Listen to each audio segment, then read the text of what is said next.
प्राचीन काल में उज्जैन को उज्जैनी के नाम से भी जाना जाता था। उज्जैनी शहर के परम प्रतापी राजा हुए थे विक्रमादित्य। विक्रमादित्य के पिता महाराज गंधर्वसेन थे और उनकी 2 पत्नियां थीं। एक पत्नी की पुत्र विक्रमादित्य और दूसरी पत्नी के पुत्र थे भृतहरि। गंधर्वसेन के बाद उज्जैन का राजपाट भृतहरि को प्राप्त हुआ, क्योंकि भृतहरि विक्रमादित्य से बड़े थे। राजा भृतहरि धर्म और नीति शास्त्र के ज्ञाता थे। प्रचलित कथाओं के अनुसार भृतहरि की भी 2 पत्नियां थीं, लेकिन फिर भी उन्होंने तीसरा विवाह किया पिंगला से। पिंगला बहुत सुंदर थी और इसी वजह से भृतहरि अपनी तीसरी पत्नी पर अत्यधिक मोहित हो गए थे। कथाओं के अनुसार राजा भृतहरि अपनी तीसरी पत्नी पिंगला पर काफी मोहित थे और वे उस पर अंधा विश्वास करते थे। राजा भृतहरि पत्नी मोह में अपने कर्तव्यों को भी भूल गए थे। उस समय उज्जैन में एक तपस्वी गुरु गोरखनाथ का आगमन हुआ। गोरखनाथ राजा के दरबार में पहुँचे। राजा भृतहरि ने गोरखनाथ का उचित आदर सत्कार किया। इससे तपस्वी गुरु अति प्रसन्न हुए। प्रसन्न होकर गोरखनाथ जी ने राजा को एक फल दिया और कहा कि इस फल को खाने से वह सदैव जवान बने रहेंगे, कभी बुढ़ापा नहीं आएगा, सदैव सुंदरता बनी रहेगी। यह चमत्कारी फल देकर गोरखनाथ जी वहां से चले गए। राजा ने फल हाथ में लेकर सोचा कि उन्हें जवानी और सुंदरता की क्या आवश्यकता है। चूंकि राजा भृतहरि अपनी तीसरी पत्नी पर अत्यधिक मोहित थे, अतः उन्होंने सोचा कि यदि यह फल पिंगला खा लेगी तो वह सदैव सुंदर और जवान बनी रहेगी। यह सोचकर राजा भृतहरि ने वह फल पिंगला को दे दिया। उधर रानी पिंगला राजा भृतहरि पर नहीं बल्कि उसके राज्य के कोतवाल पर मोहित थी। यह बात राजा नहीं जानते थे। जब राजा ने वह चमत्कारी फल रानी को दिया तो रानी ने सोचा कि यह फल यदि कोतवाल खाएगा तो वह लंबे समय तक उसकी इच्छाओं की पूर्ति कर सकेगा।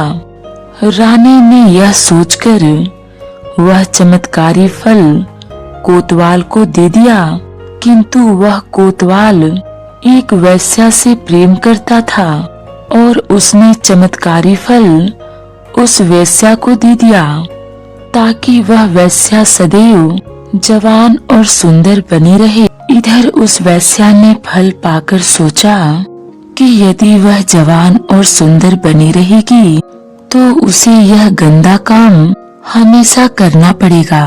नरक समान जीवन से मुक्ति नहीं मिलेगी। इस फल की सबसे ज्यादा जरूरत हमारे राजा को है। यदि राजा हमेशा जवान रहेगा तो लंबे समय तक प्रजा को सभी सुख सुविधाएं देता रहेगा। यह सोचकर उस वेश्या ने वह चमत्कारी फल राजा को दे दिया, लेकिन राजा वह फल देखकर हैरान रह गया। राजा ने वेश्या से पूछा कि यह फल उसे कहां से प्राप्त हुआ।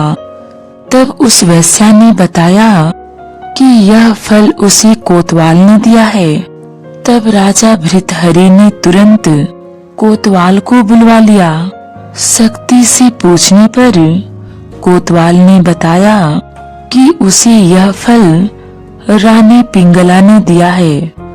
जब राजा भृतहरि को पूरी सच्चाई मालूम हुई तो वह समझ गया कि पिंगला उसे धोखा दे रही है।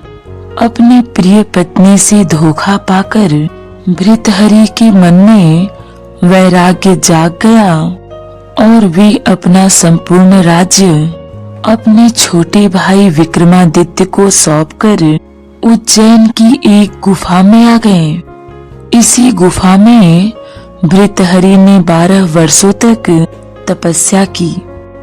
राजा भृतहरि की कठोर तपस्या से देवराज इंद्र भयभीत हो गए। देवराज इंद्र ने सोचा कि भृतहरि वरदान पाकर स्वर्ग पर आक्रमण करेंगे। यह सोचकर देवराज इंद्र ने भृतहरि पर एक विशाल पत्थर गिरा दिया।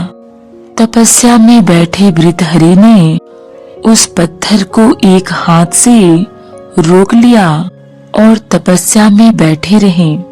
इस प्रकार कई वर्षों तक तपस्या करने से उस पत्थर पर भृतहरि के पंजे का निशान बन गया। यह निशान आज भी भृतहरि की गुफा में राजा की प्रतिमा के ऊपर वाले पत्थर पर दिखाई देता है। यह पंजे का निशान काफी बड़ा है, जिसे देखकर सहज ही अंदाजा लगाया जा सकता है कि राजा भृतहरि की कदकाठी कितनी विशालकाय रही होगी। राजा भृतहरि ने वैराग्य पर वैराग्य शतक की रचना की, जो कि काफी प्रसिद्ध है।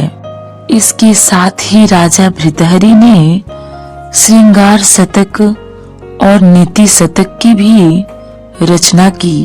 यह तीनों ही शतक आज की उपलब्धि है और पढ़ने योग्य हैं। उज्जैन के राजा भृतहरि के पास 365 पाक शास्त्री यानी कि रसोइये थे, जो राजा और उसके परिवार तथा अतिथियों के लिए भोजन बनाते थे। एक रसोइये को वर्ष में केवल एक ही बार भोजन बनाने का मौका मिलता था। लेकिन जब राजा भृतहरि गुरु गोरखनाथ जी के चरणों में चले गए तो भिक्षा मांगकर खाने लगे थे। एक बार गुरु गोरखनाथ जी ने अपने शिष्यों से कहा, देखो, राजा होकर भी इसने काम, क्रोध, लोभ तथा अहंकार को जीत लिया है और दृढ़ निश्चयी बन गया है। तब शिष्यों ने कहा, गुरुजी, ये तो राजाधिराज है, इनके यहाँ 365 तो बावर्ची थे। ऐसी भोग विलास के वातावरण में से आया हुआ यह राजा कैसे काम, क्रोध, लोभ रहित हो गया। गुरु गोरखनाथ जी ने राजा भृतहरि से कहा, भृतहरि, जाओ भंडारे के लिए जंगल से लकड़ियां ले आओ। राजा भृतहरि नंगे पांव चल दिए। जंगल से लकड़ियां एकत्रित करके सिर पर बोझ उठाकर ला रहे थे। तब गुरु गोरखनाथ जी ने अपने दूसरे शिष्यों से कहा, जाओ, उसको ऐसा धक्का मारो कि बोझ गिर जाए। तब शिष्य गए और ऐसा धक्का मारा कि बोझ गिर गया और भृतहरि भी गिर गए। भृतहरि ने फिर से बोझ उठाया, लेकिन न चेहरे पर सिकन, न आंखों में आग के गोले, न होठ फड़के।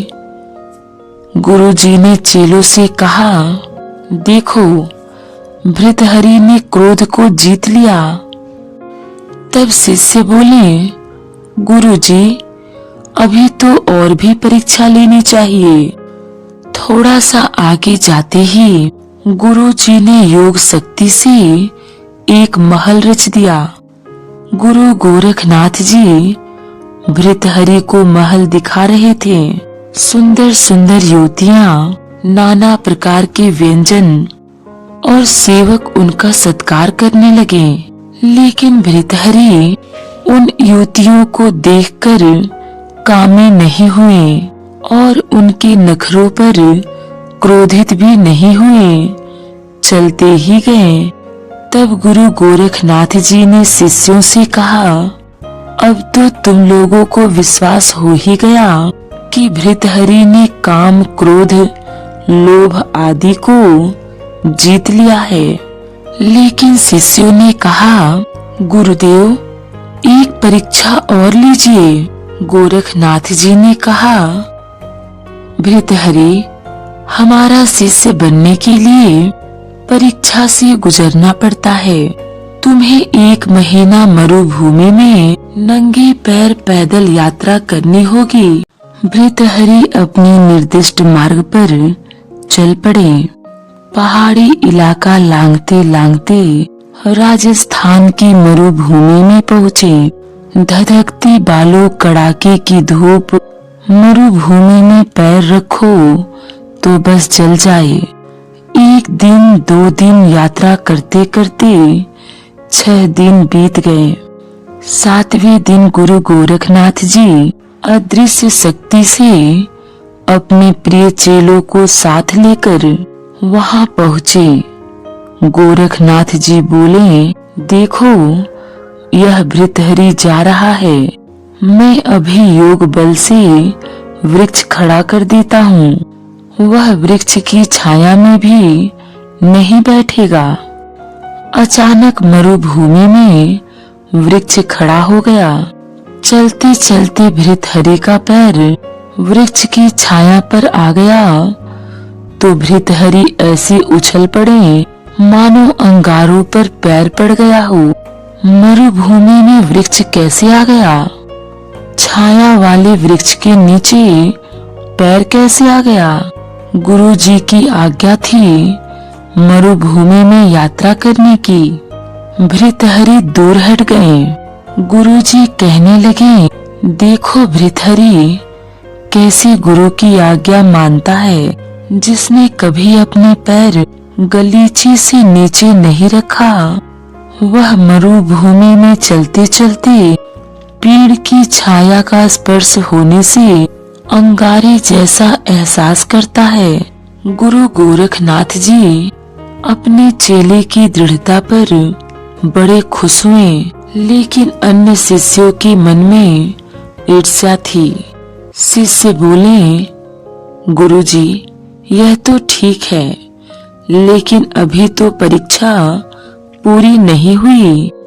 तब गोरखनाथ जी रूप बदलकर भृतहरि से मिले और बोले, जरा छाया का उपयोग कर लो। तब भृतहरि बोले, नहीं, मेरी गुरुजी की आज्ञा है कि नंगे पैर में मरुभूमि में चलूं।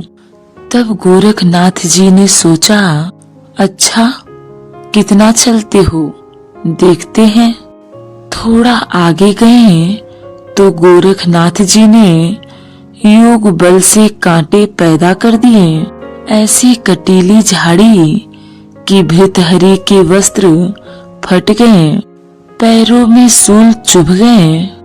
फिर भी भृतहरि ने आह नहीं की। भृतहरि तो और अंतर्मुखी हो गए। यह सब सपना है। गुरुजी ने जो आदेश दिया है वही तपस्या है। यह भी गुरुजी की कृपा है। अंतिम परीक्षा के लिए गुरु गोरखनाथ जी ने अपने योग बल से प्रबल ताप पैदा किया। प्यास के मारे भृतहरि के प्राण कंठ तक आ गए। तभी गोरखनाथ जी ने उनके अत्यंत समीप एक हरा भरा वृक्ष खड़ा कर दिया, जिसके नीचे पानी से भरी सुराही और सोने की प्याली रखी थी। एक बार तो भृतहरि ने उसकी ओर देखा, परंतु फिर ख्याल आया कि कहीं गुरु आज्ञा भंग तो नहीं हो रही है। उनका इतना सोचना ही हुआ कि उन्हें सामने से गुरु गोरखनाथ आते दिखाई दिए।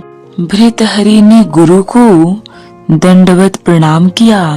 गुरुजी बोले, शाबाश भृतहरि, वर मांग लो। कहो अष्ट सिद्धि दे दूं या 9 निधि दे दूं। तुमने सुंदर सुंदर व्यंजन ठुकरा दिए, 9 युवतियां तुम्हारे चरण पखारने के लिए सदैव तैयार थीं, लेकिन तुम उनके चक्कर में नहीं आए। तुम्हें जो मांगना है वह मांग लो।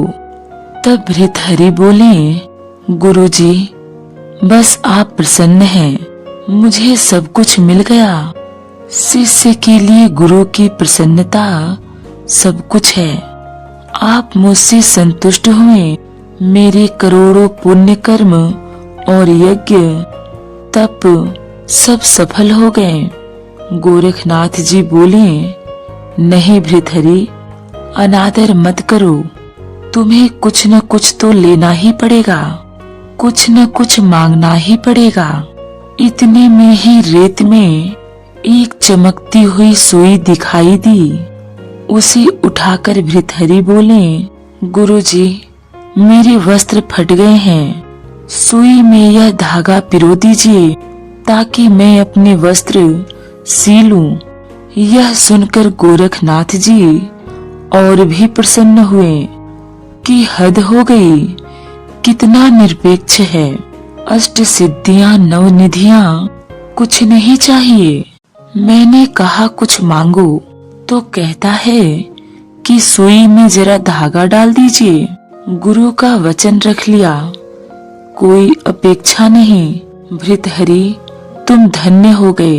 कहाँ उज्जैनी का सम्राट नंगे पैर मरुभूमि में 1 महीना भी नहीं होने दिया, 7-8 दिन में ही परीक्षा से उत्तीर्ण हो गए। जय सिया राम।